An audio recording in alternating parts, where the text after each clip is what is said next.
sim, os pais, eles não querem esquecer os seus filhos. Você não vai ferir o coração de uma mãe se você perguntar do bebê dela. Eles querem poder falar sobre isso, mas qual é o tempo para poder? É o tempo que os pais, pai e mãe, oferecerem. Então, quando a gente fala de perda nesse lugar perinatal, a gente fala da perda desse mundo presumido, e aí a gente vai lidar com um processo dual, né? Que é um olhar voltado para a perda e um olhar voltado para a restauração da perda.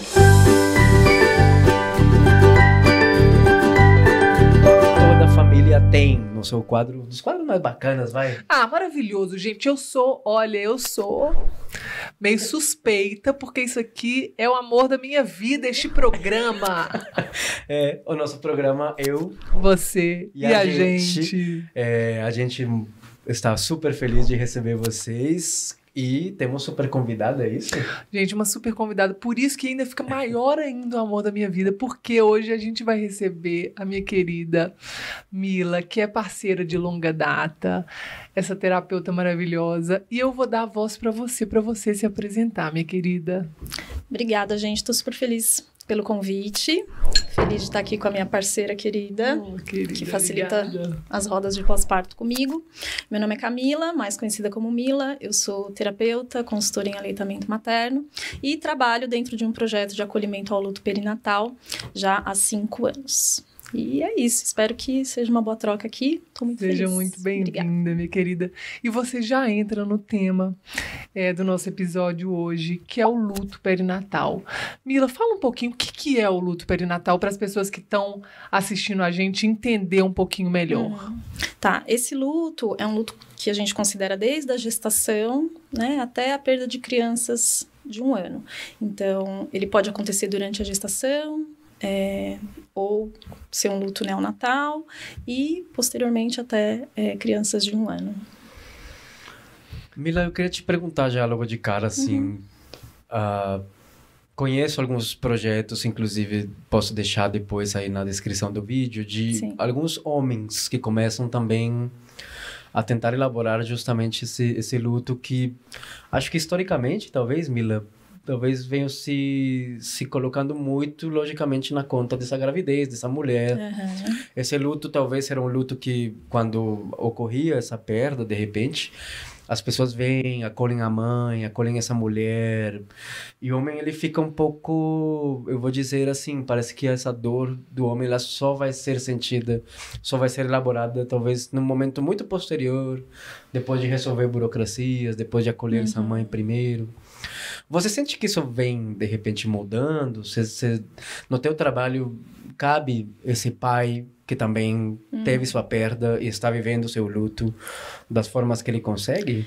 Sim, é muito interessante a sua pergunta, porque o nosso projeto, quando ele começou, nós acolhíamos as mães. Só que aí a gente começou a sentir que faltava essa parte. E aí, quando a gente começou a trazer os homens, os pais, foi muito legal porque a gente pôde ter, primeiro, um olhar muito mais amplo da situação, através da perspectiva do olhar desse homem, e principalmente dar espaço para que ele pudesse, primeiro, falar e sentir. Né? Porque o homem, acho que você, como uma pessoa que trabalha bastante dentro desse lugar, né, com essa questão da paternidade, ele não tem muito esse espaço, ele está justamente ali para atuar dentro das burocracias, para ser, entre aspas, né, o suporte dessa mulher, e é essa fala que eles trazem, né, porque eu senti que se eu me aproximasse demais, ou que se eu ali, né, esmorecesse um pouquinho, ela ia cair. E aí a gente começou a perceber que, na verdade, não. Né? Se esse homem ele se aproximasse dessa dor junto ali com a mulher, o processo de elaboração ele se dava de uma maneira diferente e mais positiva, né? Se é que a gente pode falar que existe algo positivo dentro disso, mas assim, a parceria e o lugar de estamos juntos, inclusive nessa dor, e não, eu sou forte, eu tenho que dar essa sustentação, esse suporte, isso começou a tornar o nosso trabalho diferente também e a possibilitar que esses homens pudessem ter um espaço para falar. E eu lembro que no primeiro encontro que nós fizemos, as psicólogas e eu, a gente ficou assim, puxa, mas a gente vai ter que ter, assim, né, uma pauta para falar muitas coisas, porque se eles não falarem nada, o que a gente vai fazer? E aí a gente se surpreendeu, porque eles precisavam falar, e muito, e não queriam ir embora. E porque a gente tinha ali uma perfumariazinha depois, de comer um bolinho e não sei o quê, e assim, dando horário e esses pais falando. precisando conversar, precisando estar entre iguais, principalmente, né? E ainda hoje a gente se depara com situações assim. A gente terminou um grupo recentemente, onde um pai, ele falou, eu não tenho ninguém. A primeira vez que eu estou falando é aqui, sobre a perda do meu filho. Né? Que loucura, gente. E isso entra tanto nesse fortalecimento do casal, né? Exato. Porque não é um caminho solitário. Num assunto que é tão... Nossa, tão doloroso, que é tão peculiar, que é tão íntimo. E aí, a gente... Quando não tem esse espaço para ambos, você sente que esse casal, a tendência é se perder? O que você fala sobre isso, sobre essa união, sobre esse afastamento desse casal com a perda de uma criança, de um filho? Assim, é claro que o casal, se eles passam pelo processo de elaboração juntos e nesse lugar de sentir junto, eles vão ter um fortalecimento maior e uma maior capacidade de enfrentamento do processo. A gente tem, inclusive, em literaturas que homens que não falam sobre isso podem ter, inclusive, algumas patologias no futuro, como... problemas cardíacos, por exemplo, né? Então, assim, a importância de estar junto e de falar sobre isso é essencial. É claro que respondendo a sua pergunta, né? Se, de repente, a mulher está ali vivendo o processo dela e o homem vivendo o processo dele e eles não se encontram, que a gente costuma falar nos nossos grupos, assim, aconteceu uma coisa drástica, uma fatalidade, e a gente tem um elefante branco no meio da sala... Melhor eu não falar sobre isso. Uma hora esse elefante vai tomar toda a sala. E a gente vai precisar ou falar, ou esse elefante vai destruir a sala, de tão grande que ele vai ficar insustentável dentro desse lugar emocional. Então, a ideia é que esse casal se aproxime. O que a gente observa é que pós-perda, os casais eles tendem a se fortalecer um pouco mais, pelo menos dentro do que a gente observa no nosso grupo. Os casais às vezes chegam um pouco distanciados e no final do grupo, né, eles estão um pouco mais unidos, porque a gente tem um processo onde a gente aplica algumas atividades, a gente traz esse parceiro para perto e dá a ele a chance realmente de falar sobre isso, né? Então isso acaba aproximando. A gente tem um encontro só dos homens, depois a gente tem alguns encontros só com as mulheres e no final a gente tem um encontro com o casal, que é para fazer esse desfecho, né? Então, e esse casal, juntos, eles produzem algo, eles dão vida a algo, né? Que pode ser dentro de um processo de arte-terapia, como a gente costuma colocar, né? Então, Mas que interessante a sua escolha de palavras de dar vida a algo, né? Sim. Justamente no momento de luto, pela perda de uma vida, você como casal dar vida a outra coisa...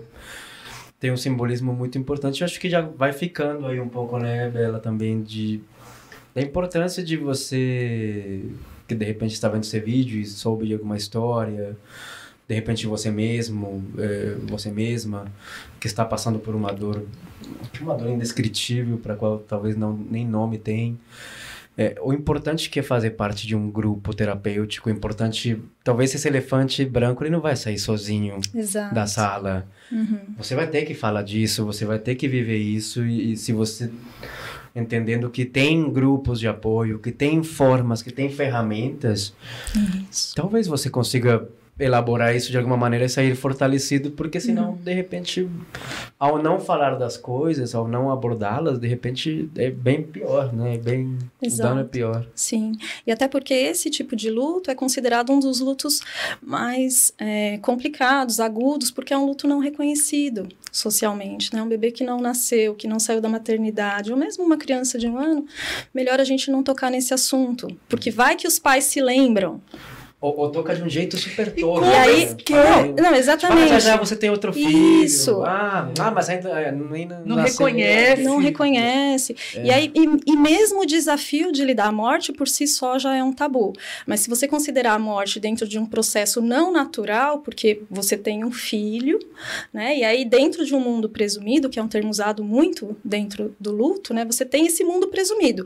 Quando você tem os 2 risquinhos lá no seu teste de gravidez, seu filho já nasceu no seu pensamento, nas suas ideias. Sua maternidade. Exato, sua paternidade. E aí um filme se passa na sua cabeça. Então, quando a gente fala de perda nesse lugar perinatal, a gente fala da perda desse mundo presumido, e aí a gente vai lidar com um processo dual, né? Que é um olhar voltado para a perda e um olhar voltado para a restauração da perda. Agora, vocês imaginem quando o olhar para a perda é diferente de um filho que partiu com 15 anos, com 20 anos, é dentro desse lugar onde eu preciso elaborar aqui aquilo que eu projetei, que eu planejei e que não foi muito antes do esperado, né? E é por isso que a gente diz que dentro da perda perinatal não tem isso de, mas foi tão no começo, né? Só 12 semanas, logo você tem outro. Pelo menos foi com 12 semanas. Pelo menos não nasceu. Vai que tinha alguma doença. Ainda bem, Deus quis assim. É tão agressivo, né? É muito. São falas... Da série Coisas para não falar. Coisas para não se dizer. Exato. São falas soltas que a gente costuma dizer que deveriam ser presas. Falas malditas. Literalmente malditas. Né? Então... existe um caminho muito longo para a gente falar dessas dimensões do luto, porque ela entra na dimensão física, espiritual, social, psicológica, espiritual, né, familiar. E é muito singular. A gente está falando aqui do casal, mas esse homem vai lidar com o luto de uma forma, essa mulher vai lidar de outra forma, segundo a história individual de cada um, as narrativas que eles ouviram ao longo da vida sobre o que é perder alguém, né, essa coisa transgeracional que nos acompanha. Como se portar diante dessa situação, né? Agora, eu acho, assim, que quando a gente fala desse casal, a gente entra nesse lugar de que a mulher que está gestando, ela que se vincula com esse bebê. O homem só vai se vincular com esse bebê depois que ele sair dessa barriga, né? E aí acontece essa interrupção ali, esse bebê não sai. E aí, como falar que esse pai não se vinculou com esse filho? E de fato, na nossa cultura, a gente já com uma criança de 2, 3, 4 anos, a gente ouve, inclusive, profissionais da saúde dizendo, o pai vai entrar mais para lá, para a adolescência, vai entrar numa infância mais tardia, agora essa infância é mais da mãe mesmo, a gente vê essa reprodução muito, assim, é muito comum ainda, né? Então, eu acho que essa dor do homem, assim, nessa própria projeção que ele fez desse mundo presumido, que eu achei um conceito interessantíssimo pra gente, né? O que você sonha, né? O que você pensou que ia acontecer, que não é só o luto por uma pessoa, mas é o luto por um projeto de vida, por uma ideia, por um sonho, e a dificuldade que isso te traz. Eu acho que sim, que temos, né, Mila, que falar muito desse luto que não é maldito, mas é não dito, né? É não dito, ele é velado, é um luto silenciado, insólito, né? Então, as pessoas realmente não falam.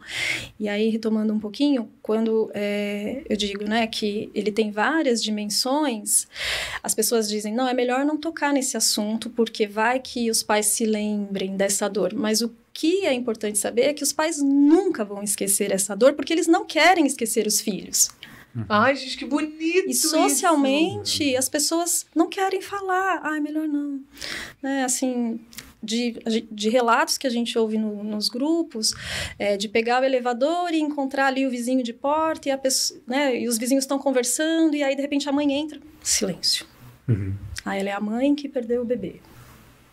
Então, esse lugar, talvez, compassivo, empático, que a gente tem um grande trabalho aí pela frente, já existem hoje, como você colocou, né, projetos com homens, né, tem algumas páginas até muito legais de luto paterno, de luto de mães, enfim, isso tem crescido, mas ainda é um caminho muito longo, de formiguinha, de transformação, tanto dentro dessas dimensões todas que a gente trouxe, mas principalmente institucional, porque a gente vê que dentro das maternidades, por exemplo, esse acolhimento ele ainda é muito desafiador, uma maternidade ou outra que possibilita uma despedida, né? Assim, eu poderia trazer inúmeros exemplos de falta de acolhimento, de falta de tato, de psicologismo para poder lidar com um momento como esse. E, enfim, o nosso grupo, por exemplo, a gente tem esse intuito de levar uma transformação também dentro dessas instituições hospitalares para que, por exemplo, mulheres que perderam bebês não fiquem na mesma ala de mulheres que estão parindo.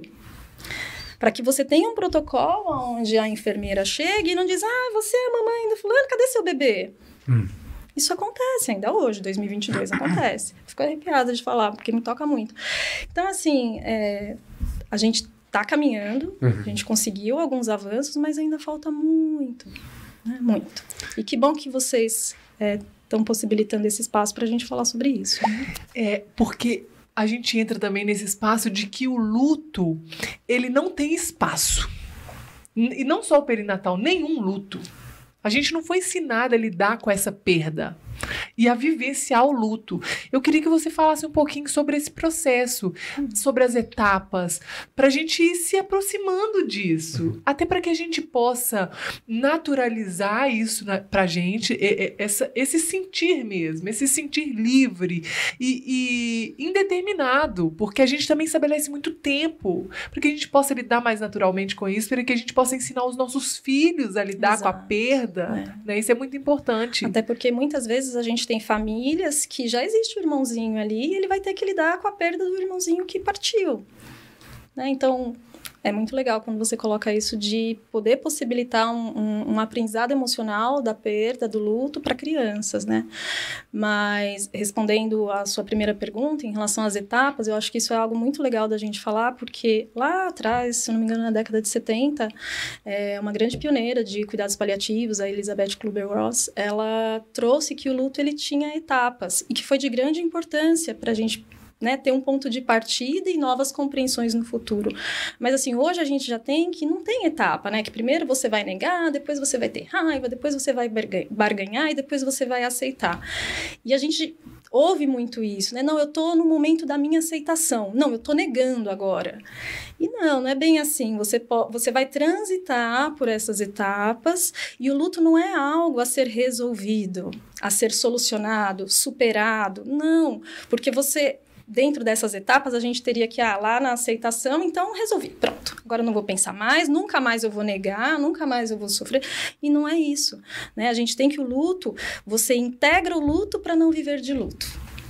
Né? Então, você vai integrar essa experiência, que é uma experiência humana, né? A gente vai ficar triste com o luto, a gente não deve tentar sedar essa dor. É claro que dependendo, né, dos sintomas ali, talvez um acompanhamento deva ser feito, mas assim, principalmente na nossa sociedade tão imediatista hoje, né, que quer resolver tudo, que não quer viver dor, que não quer passar pela tristeza, o luto ele faz parte da nossa condição humana, enlutar faz parte da condição humana. Então, integrar o luto para não viver de luto é extremamente importante, né, e tirar da frente esses conceitos de eu vou superar, eu vou resolver. Não, a gente vai integrar, né? Tem dias que eu vou falar bem, não sei vocês, mas eu já tive perdas de figuras muito afetivas na minha história. Tem dias que eu falo bem, tem dias que eu posso falar e eu posso chorar, né? E tá tudo certo, porque é isso, né? O luto, ele oscila, ele não é linear, né? Importante essa compreensão, né? Que a gente sempre... Eu acho que é muito sintomático, assim, dos tempos que a gente vive, assim... inclusive em outras oportunidades a gente tem conversado bastante sobre como nos custa a mínima frustração, quem dirá uma das maiores frustrações que eu acho que uma pessoa pode viver, que é ver que seu filho, sua gravidez não foram adiante como você sonhava. Então, se as pequenas frustrações do dia a dia nos custam tanto nessa sociedade em que a frustração, o nada, o descanso, o parar, o refletir, é tão custoso e tão mal visto numa sociedade de performance e produção, esses grandes processos eu acho que vale a pena a gente realmente se desvencilhar um pouquinho assim da coisa toda e viver a morte, né? Entrar em contato com isso, né? Viver, porque a morte a gente tem como algo que vai chegar, mas ela está, Ela é. E aí a gente precisa lidar com isso e entrar em contato com a dor. Todo casal, como a gente falou no começo, todo casal precisa participar de um grupo de apoio? Não sei, depende. Né? Todo casal vai precisar de acolhimento das pessoas ao redor?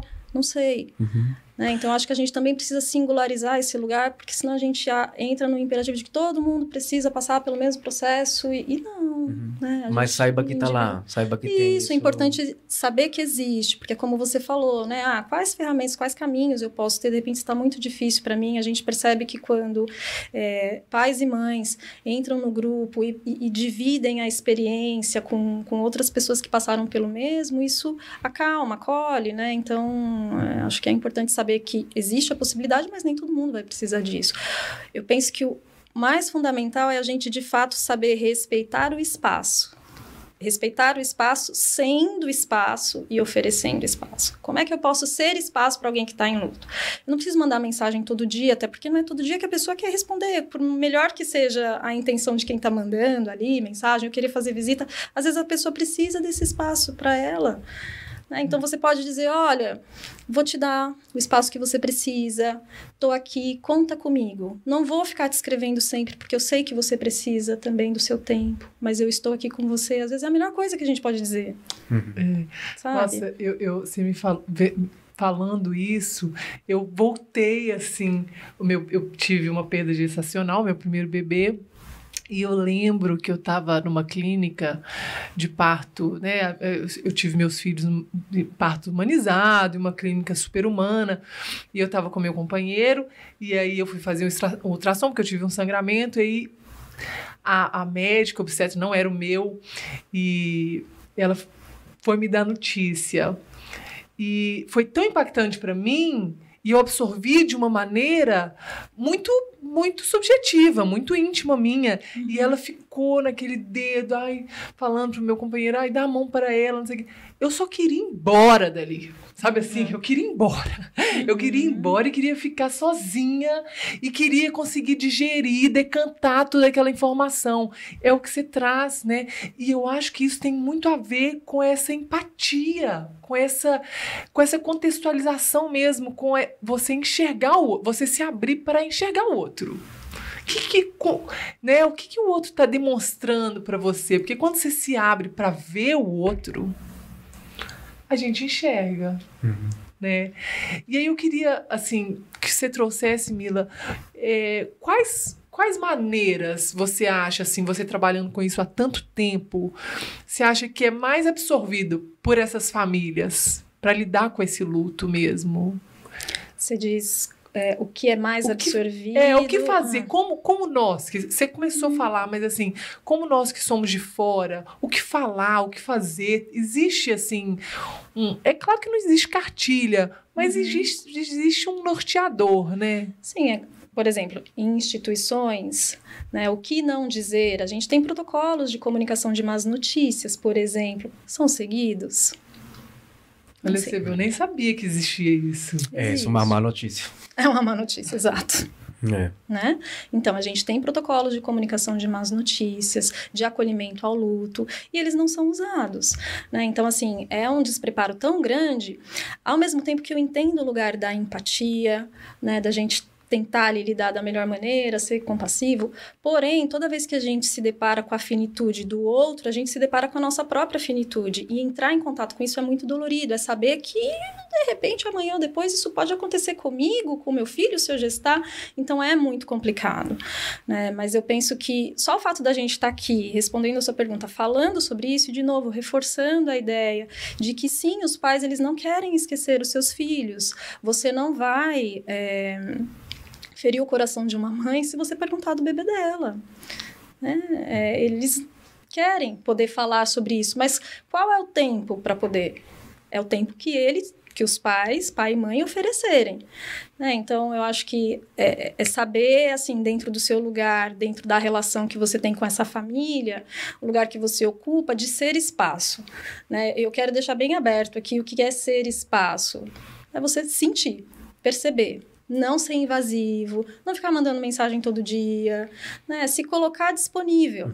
Ter esse lugar de disposição afetiva ali já é o bastante, né? A família saber que você tá ali, né? Cuidado com as falas, né? Como a gente trouxe no Essa começo. questão de ser espaço, da primeira vez que eu te ouvi, fiquei pensando o que será, ou como é que, né? Como é que você vira espaço, né? Porque dar espaço a gente entende, agora ser espaço é ter esse coração aberto para acolher e muitas vezes para ser espaço de escuta. Às vezes a família quer falar e você não precisa falar nada. Não é sobre você, né, Mila? Não é sobre você, a pessoa não está pedindo uma solução, até porque não existe solução, Vixe, infelizmente. O comentário foi para os homens ali, não precisa resolver, tá? Exato, Léo. Não é para resolver. Não é para resolver, porque não vai resolver. Talvez seja para dissolver. Para você poder estar ali. Tá ali. Ser espaço é isso, estou aqui para você. Ô, Mila, na tua experiência, assim, do grupo e das famílias que você tem acompanhado e tal, que outros sentimentos, assim, eu fiquei pensando, assim, a maternidade, ela, assim, você ouve muitas mães falando, nasce uma mãe, nasce uma culpa. Eu acho que não, acho que a mulher já vem, por padrão, com um mecanismo social muito forte de que ela tem que ser responsável por cada uma das pequenas coisas de uma vida nova. Uhum. E como isso não é possível, então a culpa ela acaba se aninhando ali mais por uma pressão social do que por um desenvolvimento natural da maternidade. Acho que, mas imagino que a culpa deva vir forte em alguns casos, em algumas famílias, a raiva, nossa, uma sensação de injustiça, de desesperança. Que tipo de coisas você sente que aparecem e que às vezes a gente também não vai saber lidar com essa família nesse sofrimento todo? Sim, é uma pergunta importante, até porque ela acaba recaindo bastante para a mulher, né? Esse corpo que não conseguiu, que é impotente, que não foi capaz. O que eu fiz? A gente já teve assim, desde que, não, porque eu acho que eu fui pintar a unha e eu não devia ter usado o esmalte. Porque eu levantei o tampão da cama. Porque eu comi mais bolo do que eu deveria. Porque... Enfim, inúmeras situações relacionadas à culpa. Por quê? Porque tudo acontece no corpo da mulher. Então, essa varredura... E a Bárbara, que é a minha colega de trabalho, ela fala, essa caça às bruxas, ela acaba acontecendo dentro desse corpo feminino, que as mulheres querem descobrir o porquê que eu não consegui, né? Então, aí, a partir disso, vem um sentimento de revolta, uma culpa exacerbada, e acho que vale a pena reforçar que é uma fatalidade, né? Em tempos de Covid, a gente, tivemos histórias duríssimas, assim, sobre essa revolta, esse lugar de afastamento, a impossibilidade de ter contato com esse bebê, falando até de como você trouxe da sua história. Um abraço, porque eu não sabia. Né? A gente... porque ainda é tabu. Ainda é. A gente não fala disso. Exato. E quando você trouxe, né, que a médica teve ali uma determinada conduta, segura na mão dela. A gente precisa, no caso de entender o que é ser espaço e produzir espaço, como é que esses profissionais que estão envolvidos nesse processo podem dar conta de facilitar, entre aspas, né, esse processo de elaboração. A gente sabe que os rituais de despedida, eles são extremamente importantes para a condição humana. É por isso que a gente celebra inúmeras coisas, inclusive as despedidas. Né? Os rituais, eles fazem parte da nossa condição. Então, muitas vezes, ali na dor daquela mulher que está perdendo um bebê, quando eu digo que a nossa finitude entra em contato com a finitude do outro, talvez esses profissionais, essa obstetra, enfim, ou mesmo que seja um homem, talvez ele tenha perdido um bebê e ele não soube lidar com isso, então ele acha que a melhor coisa é afastar essa mãe desse bebê. Afastar, né, enfim. Só que aquilo é extremamente importante. Às vezes a mulher, ela vai negar num primeiro momento. E eles falam de uma forma... Assim, a gente já teve relatos de profissionais que você quer ver? Não quero. E a mulher está em choque. Ela não quer ver o bebê que acabou de virar óbito. Só que ninguém passa pelo lugar de perguntar de novo depois. Dá um tempo para essa mulher, né? Dá um espaço. E seja espaço para ser empático, porque ela não quis naquela hora, mas em algum outro momento talvez ela queira. Deixa eu tentar perguntar de novo. Isso vale também para os pais, porque alguns pais ficam extremamente impactados e acham que o melhor é que a mulher não veja. E nos nossos grupos a gente observa, puxa, mas eu não tenho memória do rostinho do meu bebê. Eu queria muito ter visto. E aí, isso complica o processo de elaboração pós. Né? E os pais acabam se culpando bastante também quando eles começam a entender que, puxa, mas eu permiti que ela não visse, mas se eu tivesse permitido, talvez a coisa pudesse ser diferente. Uma outra coisa que acontece bastante, às vezes, para gestações mais tardias, desses bebês que vêm a óbito ou de uma perda neonatal, de repente aconteceu, e aí a primeira coisa... Claro que nem sempre raramente essa decisão vem da mulher.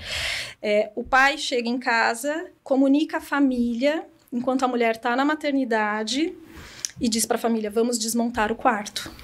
Eu não quero que ela chegue em casa e o quarto esteja montado, porque isso vai ser mais dolorido. Dentro daquele ambiente de resolver. Exato.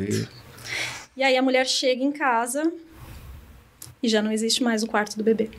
É como se uma parte da história fosse apagada.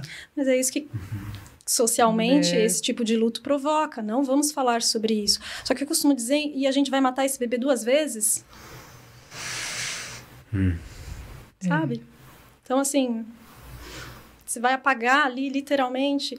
E porque é uma pressa, uma urgência em resolver. Só que é isso, cada um tem um tempo. E a gente observa muito, essa mulher ela vai ter um tempo diferente desse pai. Enquanto a mulher fala, não mexa nas coisas. O pai diz, mas eu quero. E como que eles podem se encontrar dentro desse lugar para dosar, equilibrar ali, né? Eu não consigo entrar no quarto, o pai. A mulher precisa entrar todos os dias. Então, é um lugar desafiador, mas que o que a gente observa é o respeito desse tempo. Respeitem o tempo do processo. Não queiram resolver imediatamente. Não é a melhor saída chegar em casa e desmontar o quarto do bebê. Eu acho isso muito... Eu acho que sempre a gente vai insistir um pouco nisso, né? A dor que você está sentindo não é necessariamente a dor que o outro está sentindo. A forma como você vai lidar com a sua dor não necessariamente a forma como o outro vai. Às vezes, essa incapacidade, eu acho que é uma incapacidade muito masculina mesmo de não querer resolver e sim estar disponível, assim, de você simplesmente estar, sem ter que fazer absolutamente nada, nem tomar nenhuma decisão, nem estar. Eu acho que é um grande desafio. Eu acho que nesse ambiente justamente do luto perinatal, ele é um convite grande de novo. E é curioso porque é um convite da paternidade mesmo, a você não influenciar, não entrar, não determinar, e sim estar, mesmo o seu bebê não estando mais. Então, acho que cabe uma coisa assim de não resolva, sabe? Esteja ali. É muito louco. E aí eu fiquei pensando em outra coisa que comecei a sentir agora falando com vocês. Okay. Um olhar condescendente de, poxa, que pena, nossa, coitada, nossa, que... Ai, meu Deus, que nunca me aconteça. Sabe, uma coisa assim que eu comecei a ter um olhar de... subestimando um pouco a capacidade da pessoa de elaborar as coisas. Né? De dó, assim, que fiquei pensando, vou falar com a Mila, porque... Deve ser um sentimento comum das pessoas ao redor dessa família terem esse olhar de, poxa, ai... E também não é o caminho, né, Mila? Não. Porque isso diz mais sobre você, como a gente falou, sobre os seus processos, a finitude, como você experiencia isso, né? E é legal da gente trazer também que isso depende muito da cultura que a gente está inserido, né? Cada cultura vai lidar com o luto de uma forma. E nós, brasileiros, né, você, no caso, latinos, de modo geral, a gente tem um pouco disso, assim, de sentir essa pena, e esse mesmo lugar de pena, do dó, de não entrar em contato, é que faz com que a gente não fale. É que faz com que a coisa seja ainda mais dolorida. Trava o processo, né? Trava o processo, ao invés de, olha...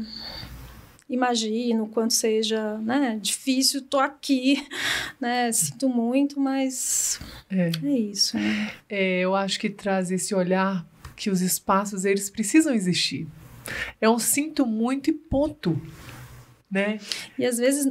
Eu sinto muito. Ponto. Você não precisa justificar, você não precisa salvar ninguém. Não, e ao mesmo tempo nem eu sinto muito. Por exemplo, nos protocolos de comunicação de más notícias e de acolhimento ao luto, eu sinto muito, a gente costuma dizer, não, puxa, eu sinto muito. Eu falo. Meus sentimentos. Só que assim, a gente entende isso socialmente, mas isso não deve ser trazido, imagina a sua dor. Não, você não imagina. Eu sinto muito. Uma vez um pai trouxe isso, todo mundo sente. Né? Obrigado, todo mundo sente mesmo. Então, assim, que triste. Porque como você falou, ai, nossa, coitados. Coitados por quê? Porque é triste. Porque ninguém quer passar por isso. Então, às vezes, vale mais uma fala. Que triste. Isso. Que difícil. O que falar, assim? Eu acho legal a gente trazer o que falar. O que é adequado, porque a gente, às vezes, a gente não sabe. E aí, esse lugar de desinformação, de não saber lidar, às vezes faz a gente não ser esse espaço. Não, e é tão brutal que essa incapacidade de falar, às vezes você vai chegar no velório ali e vai dizer, tá tudo bem? Cara, não. Óbvio que não, mas é uma fala que chega. Então, às vezes, se você não souber o que dizer... Estenda uma mão, coloca uma mão no ombro, dá um abraço. Traz um café. Eu tô aqui. Às vezes é só isso. Tô aqui. Que triste. Que difícil. Não posso imaginar o que seja isso. Talvez não possa imaginar seja uma fala melhor do que imagina a sua dor. Imagina a sua dor. Né? Que mais? A gente acho que nos deixa várias lições aqui. Eu acho que um episódio que eu saio com muitas coisas aqui dentro de mim, embora eu tenha já acompanhado algumas perdas e tenha visto o trabalho de alguns colegas como o Daniel Carvalho no Rio de Janeiro, trabalhando justamente com esses homens. Fico com uma sensação interessantíssima essa de ser espaço, acho que fica, para mim pelo menos ficou isso, Bela, não sei como você quer fechar. Eu queria fechar pedindo para a Mila falar algo para essa mulher que está vivenciando aí. Você fala tão bonito sobre... de verdade. Não, sem pressão, tá? Sem pressão, né? Assim, não, para falar sobre para essa mulher que está vivenciando isso aí. Talvez seja o seu caso, né? Ou talvez seja o caso de alguém que você conheça, que seja muito próxima de você, sobre essa sensação dessa responsabilidade, desse corpo quebrado. Eu acho tão importante a gente passar essa mensagem para as mulheres, sabe? De se distanciar disso, porque não é seu. Né? Você pode ter sido convidada a sentir, mas não dessa forma, não por esse ângulo, né, Mila? O que eu levaria nesse sentido sinta o que você está sentindo e saiba que você não está sozinha. Existem grupos, vou falar o nome do nosso grupo aqui, tudo bem? Por favor. No Instagram se chama luto_sementes de luz e a gente tem encontros durante o ano inteiro. E não se sinta só, a gente tem alguns conteúdos lá, se você quiser entrar em contato comigo, eu me coloco à disposição. Uma coisa muito importante, nós realizamos esse trabalho há 5 anos e ele é um trabalho assistencial, tá? Então, a gente cobra uma contribuição voluntária que a gente converte em doação para instituições que lidam com crianças e mulheres em situação de vulnerabilidade social. Tá? Então, é isso, não se sinta só, o seu corpo, ele fez o que foi possível, essa é a história, né? Infelizmente, que você teve que viver, que a sua família está vivendo, e eu espero que em breve as coisas estejam diferentes e integradas, como a gente trouxe aqui. Por isso que eu passei a voz para essa mulher, gente. Olha que coisa linda, a gente sai com esse suspiro. E se você tiver um comentário, uma história que queira compartilhar, que queira deixar aí pra gente, vai ser, assim, acho que é um canal, né, também de você trazer um pouco, desafogar ali, de alguma maneira. E entra em contato, então, né, com luto_sementes de luz, e também a Mila tá aí no Instagram, se vocês procurarem Mila Rosa Terapeuta, esse é teu @, né? Isso. E também no canal da Toda a Família a gente vai ter posteriormente esse conteúdo devidamente marcado e editado pelo amado Vini, que está nos consoles como sempre. E eu não deixo de falar dessa equipe maravilhosa. Então, é isso mesmo. Obrigado, gente. Até a próxima. Fiquem com Deus, gente. Obrigada, gente. Obrigada, Léo. Obrigada, Deloca.